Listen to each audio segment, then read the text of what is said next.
नमस्कार दर्शकवृन्द, तपाईहरू हेर्दै हुनुहुन्छ विश्वको सबैभन्दा बढी धर्म, संस्कृति र प्राकृतिक सौन्दर्यताले भरिएको तपाईहरूको आफ्नै YouTube channel visit with Vinod.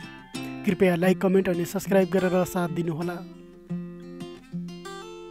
यदि तपाईहरूले नयाँ नयाँ ठाउँहरू घुम्न अनि हेर्न मनपर्छ भने हामीहरूसँग जोडिनुहोला र हाम्रो च्यानल भिजिट विथ विनोदलाई सब्स्क्राइब गर्नुहोला।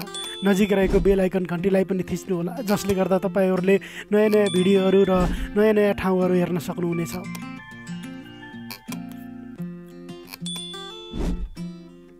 दर्शकवृन्द, हामीहरूले नयाँ नेपाल त हेरिरहेका छौँ, मोडर्न नेपाल हेरिरहेका छौँ र नयाँ नयाँ दृश्यहरू हेरिरहेका छौँ। आजभन्दा 60-70 वर्ष पहिला नेपाल कस्तो थियो त? नेपालका मानिसहरू कस्तो थिए? तिनीहरूले जिउने जीवनशैली कस्तो थियो? आउनुहोस् हेरौँ। अहिले उमेरले 70-75 कटिसकेका बुवा एउटा सानो अबोध बालक थिए। उनै बालकले गाएको अथवा अहिलेका वृद्ध अवस्थामा रहेका बुवाले गाएको एउटा मिठो गीत सुनौँ, हेरौँ अनि त्यस भिडियोको बारेमा केही चर्चा गरौँला।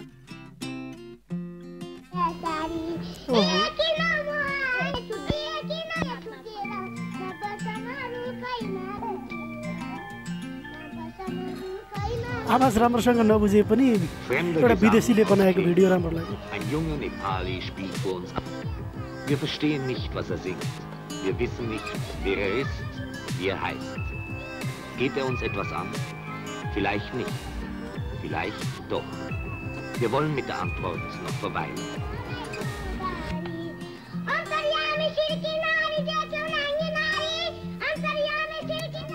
Fremder Gesang aus junger Kehle und aus dem Herzen Asiens, Nepal.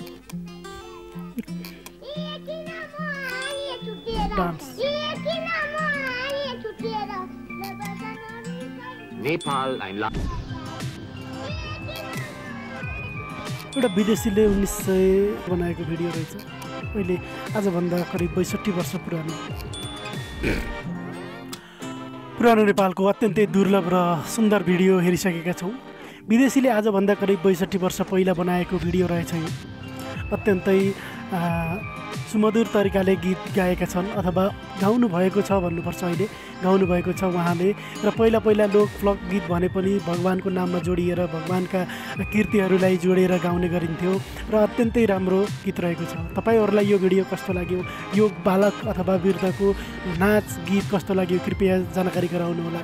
र तपाईँहरू कहाँदेखि हेर्दै हुनुहुन्छ कृपया जानकारी गराउनुहोला र हाम्रो भिडियोलाई लाइक, कमेन्ट, सेयर, सब्स्क्राइब गर्नुहोला। अहिलेलाई बिदा हुन्छु, फेरि अर्को भिडियोमा भेटौँला। नमस्कार।